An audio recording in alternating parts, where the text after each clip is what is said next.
So, Dr. MacDonald, can you tell me a little bit about your practice? Thanks very much for asking, Andrew. I'm a geneticist by training and also an ophthalmologist, and I run a practice here in Edmonton, Alberta, Canada, and act as the resource for our regional program for electrophysiology. And do you use the RETeval in your practice? Most certainly, Andrew. We have brought it on board, as they say, and have been very pleased with this machine. The technicians that I work with, and there are several of them, really enjoy working with it and with the patients. And what types of patients, types of conditions, diseases do you use the RETeval in? Well, we're using it mainly for retinal disorders. They may be inherited retinal disorders like RP or others. But in many cases, we're using it to differentiate in between, for example, is this truly a retinopathy or is it not? And in fact, we have actually used the RETeval quite successfully to do VEPs. And so we're using it as much as we can for many different purposes. Excellent. What are the most frequent test protocols that you use for your patients? Well, we use the ICEV protocols. This is from the International Society for Clinical Electrophysiology and Vision protocols that are preset, and we really enjoy working with them. Excellent, excellent. And how do you fit your RETeval into your patient workflow? When do you use the device?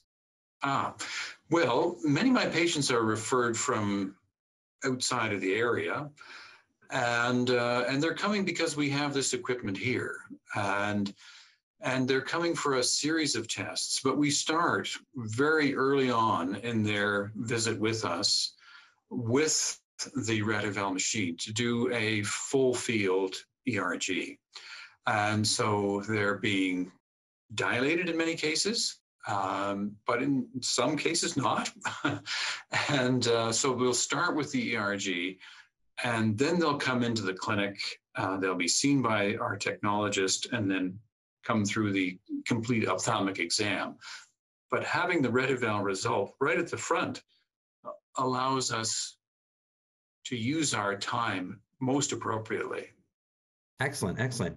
And what advantages do you see with using a handheld ERG like the RETeval versus some of the more traditional ERG VEP systems? Well, initially when this came, let's say, on the market and available, we really were targeting our pediatric patients.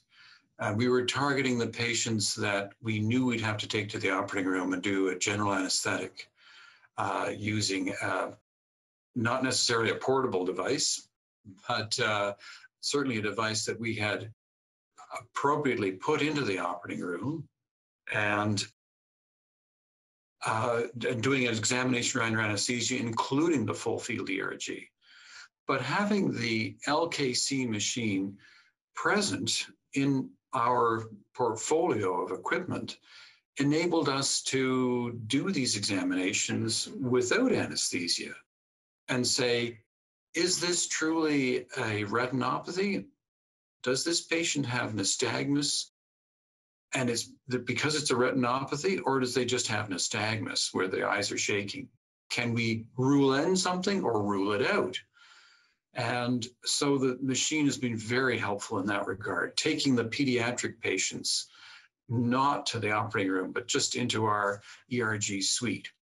And then, because there's a few patients that have come across that are difficult, so I said, well, maybe we should be starting to use these on those difficult patients who are handicapped or who are difficult, put it that way, mentally handicapped, for example, and use this machine. And oh my gosh, we can get a very good response using the skin electrodes and the RETeval. Oh, well, why don't we do this more? And more and more and more. Now that we do it that way, we do all of our full field ERGs using the RETeval. And it has been instrumental, I'd say. It's been a game changer.